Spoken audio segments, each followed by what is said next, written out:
Hi guys, it's Sandy from Urban Rebel Designs in Aztec, New Mexico. Just wanted to jump on for a few minutes tonight and talk about blending. What I'm going to be working on is this shell from a grandfather clock. I got it and it had been partially gutted, so I finished the job.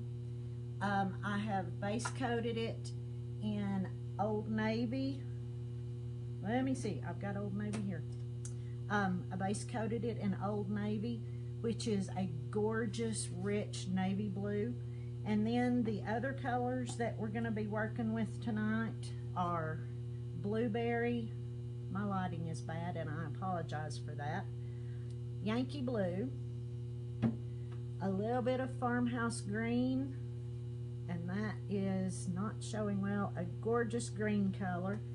And we're also going to be blending with some gilding wax. So I have the sterling silver and warm gold. And these are just gorgeous colors. Hi Lynn, hi Katrina, hi Pam. And this is the silver. So I'm going to turn my piece around and we're going to work on this side. Let me get it where you can see it. Okay, can you all see this? So like I said, I base coated it with In the Navy, and on the trim I have already put a little bit of the sterling silver gilding wax. We're gonna blend in some of the warm gold with this, but my blending technique is a little bit different than a lot of people's, so we're gonna get started. The one thing that I do teach in my classes when I'm teaching blending is as long as you keep your surface wet and your paint wet, you can continue to work with it. So if you don't like what you're getting, start all over. It's that easy. So I'm going to grab a Dixie Belle brush and I'm going to dampen it a little bit, and I'm also going to spray my surface here. Little bit much, so let me grab a paper towel and just blot that a bit, because we want it wet but we don't want it dripping, because that will make our paint drip.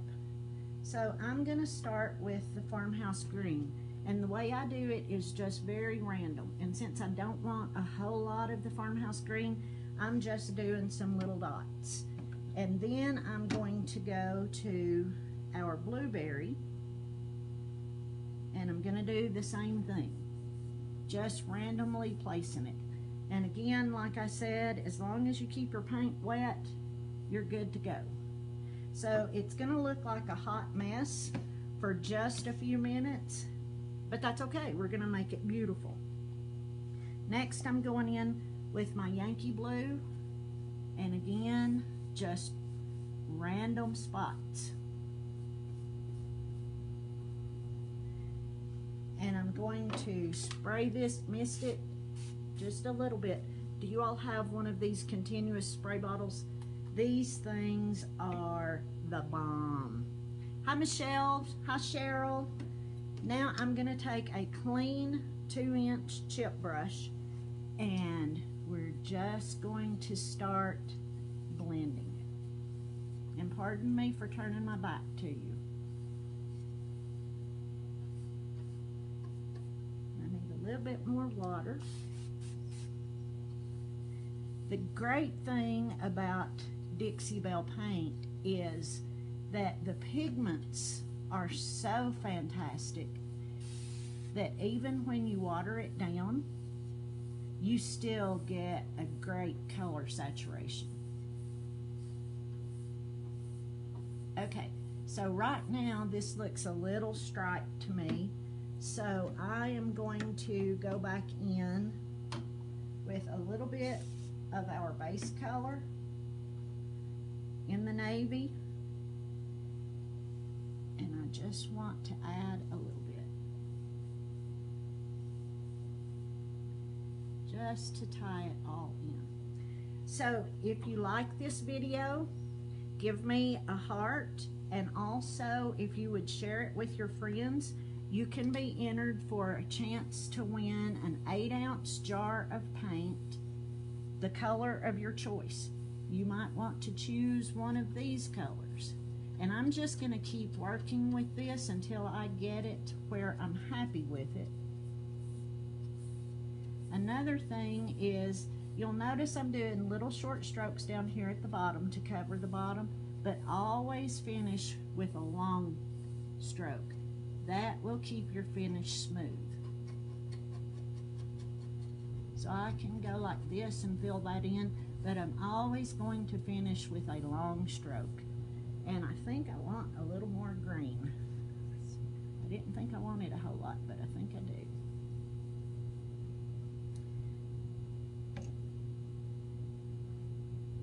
Thank you, Lynn. Thank you, Elizabeth. So I've got a couple of little hairs there.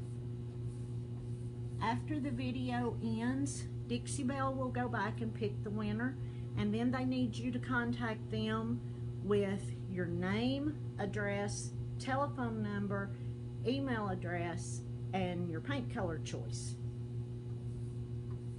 So I'm just going to keep working this, and I will keep adding colors. Let me get a little bit of this until I get it like I like it. The look that I'm going for on this is sort of a beachy look. Now I know I live in New Mexico, but we like the beachy look too.